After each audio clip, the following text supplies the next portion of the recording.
E aí, beleza? Quem fala aqui é o Renan e você está no canal Broken Imp Games agora para falarmos sobre o anúncio do fim do suporte de Last Flag. E esse suporte é aquele suporte pós-lançamento, porque o jogo ele foi lançado em 14 de abril e se você não conhece o Last Flag, eu acho até normal, digamos assim. Ele foi desenvolvido pela Night Street Games.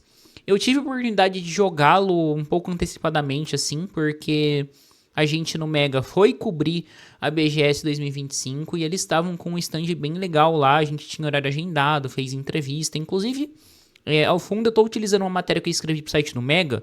E caso vocês queiram conferir as nossas impressões iniciais de Last Flag, bem como uma entrevista com a equipe de desenvolvimento, tá linkada lá.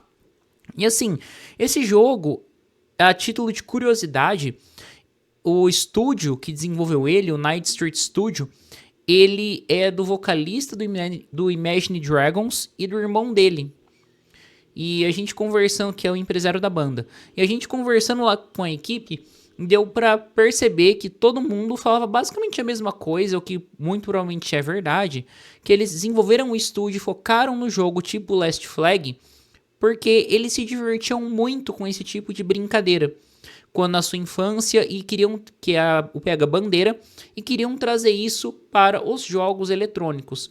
E essa era basicamente a proposta do Last Flag. A gente ia ter os heróis, né? A gente tinha os heróis e esses heróis deveriam chegar até o campo do oponente, pegar a bandeira, trazer para o seu campo e aí ganhar a partida dessa forma. Então, um jogo bastante simples, mas pelo que eu pude jogar, ele era bastante divertido sim. Eu tô falando era, né? Porque assim, a gente tá falando que não vai ter mais suporte pós-lançamento, mas o jogo ainda continua disponível até então na Steam. E segundo eles, o jogo vai pertencer à comunidade. Então o jogo ainda vai ter servidores e ali a galera vai poder continuar jogando.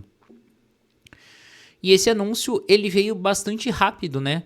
Do fim do suporte. Porque, como eu falei, foi lançado em 14 de abril, sendo que o anúncio do final do suporte foi feito agora, nessa última semana que estava na Gamescom. E isso deu aí quase 2 semanas de vida para o jogo. E ele estava sendo distribuído de uma forma bem diferente do que a gente pode pensar num jogo como live service, né? Apesar dessa pegada multiplayer, a gente tinha uma abordagem de um jogo preço único. Então você comprava o jogo por R$ 43 e ali você ia ter o jogo completo, ia ter os passes de temporada, mas pelo que a gente conversou com a equipe, eu sinceramente acabei não indo muito atrás de outras informações depois, o jogo não teria microtransações. Então o estúdio ia se basear nessa venda do jogo e manter a comunidade crescendo para fazer o jogo perdurar. Mas, infelizmente, o pico registrado pelo SteamDB foi de 558 jogadores online, o que é um número bastante baixo para um jogo online e que talvez, não vou falar que vai ter dificuldade de parear a partida, porque dependendo da região ali, você vai conseguir sempre parear. Mas você traz pouca variedade para os jogadores, etc. E com certeza isso acabou prejudicando o andamento do jogo.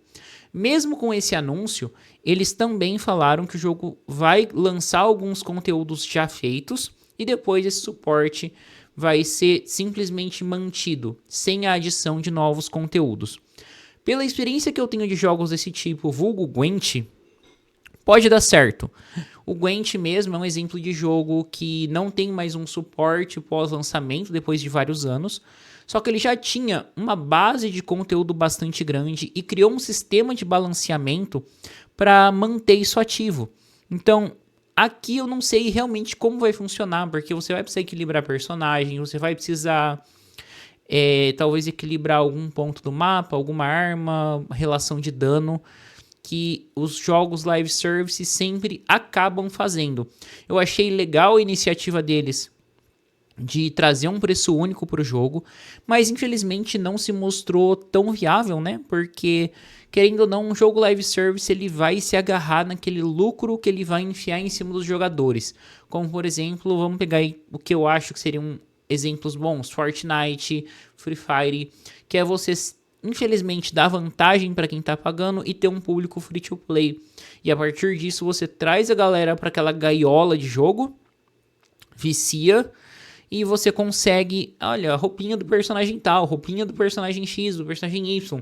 Eu mesmo, quando lançou a skin do The Witcher, né, do Geralt e da Ciri no Fortnite, eu tinha umas moedas guardadas ali no Fortnite, fazia muitos anos que eu não jogava, eu voltei para pegar as skins, simplesmente por gostar do universo.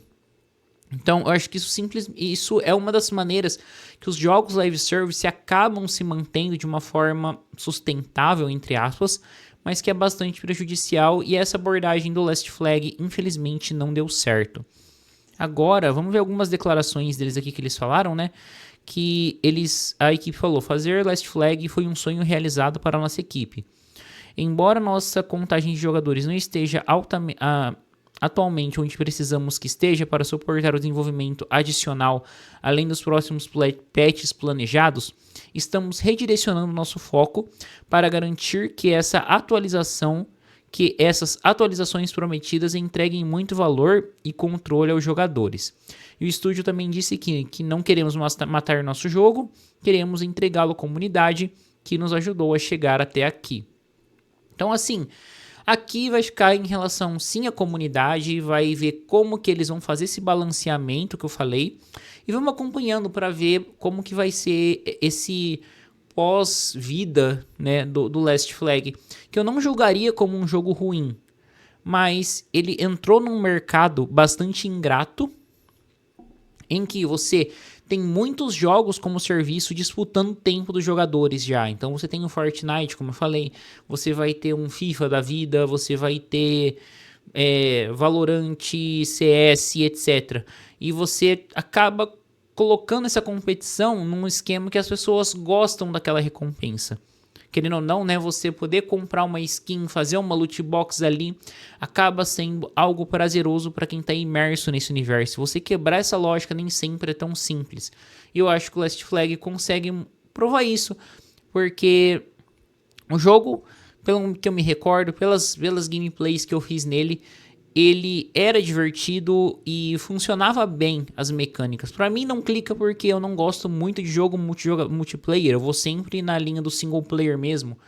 Então, isso com certeza afeta a minha percepção sobre o jogo. Mas é uma situação que eu acho complicada pro estúdio, porque eu acho triste você trabalhar tanto tempo num jogo e ver que não teve aquela resposta esperada, né? Mas bom, gente, é isso aí, vou ficando por aqui, espero que vocês tenham curtido o vídeo, se inscreva no canal, ative o sininho, dê um joinha que ajuda bastante na divulgação e vocês não perdem nenhum vídeo que for sendo publicado por aqui. Só lembrando que caso vocês queiram conferir mais conteúdos, tem lá no canal do Mega, canal do Ultimate Deck e o nosso site www.megascope.com.br. Bom, é isso aí, muito obrigado, até a próxima e sugestões para futuras temáticas são sempre muito bem-vindas aqui na parte dos comentários. Falou!